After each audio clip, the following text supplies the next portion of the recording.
Assalamualaikum warahmatullahi wabarakatuh.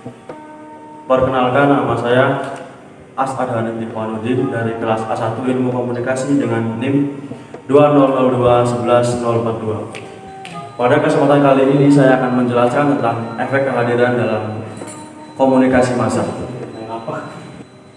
Sebelum menjelaskan tentang efek kehadiran, alangkah baiknya kita mengetahui tentang pengertian dari komunikasi massa itu sendiri.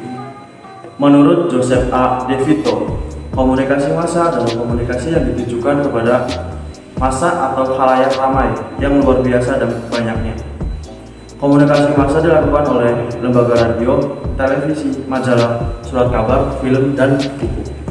Sedangkan menurut J. Black and Frederick G., komunikasi massa adalah proses produksi pesan secara massal dan disampaikan kepada penerima pesan yang luas, anonim, dan hetero.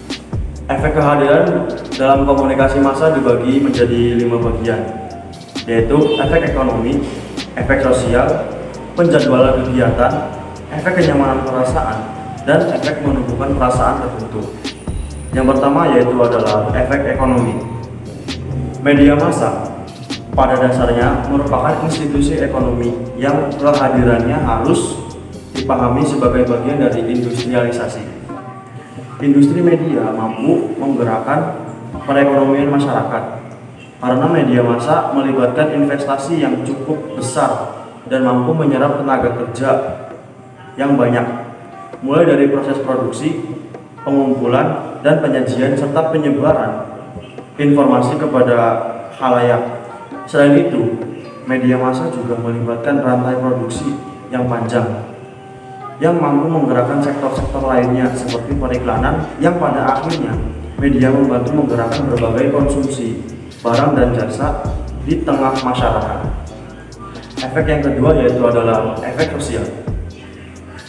Efek sosial berkaitan dengan perubahan pada struktur atau interaksi sosial sebagai akibat dari kehadiran media massa. Misalnya dengan kehadiran media massa, orang dapat membangun jaringan interaksi sosial yang baru.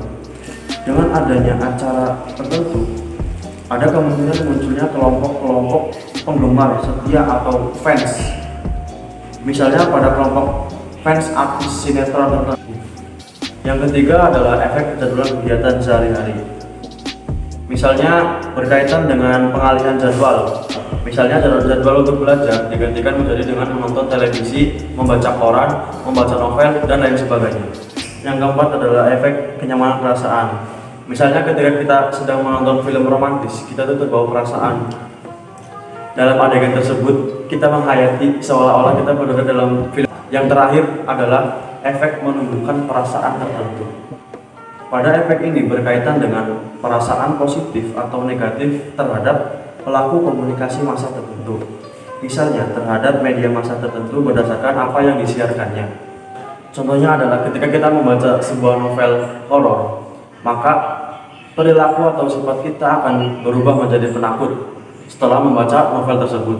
Atau ketika kita sedang membaca novel yang bergenre tentang komedi, maka sifat kita juga akan menjadi bahagia gitu. Perasaan kita akan menjadi bahagia setelah menonton atau membaca novel tersebut. Oke, mungkin cukup sekian yang bisa dapat saya sampaikan. Kurang lebihnya mohon maaf. Wabillahi taufiq wal hidayah. Wassalamualaikum warahmatullahi wabarakatuh.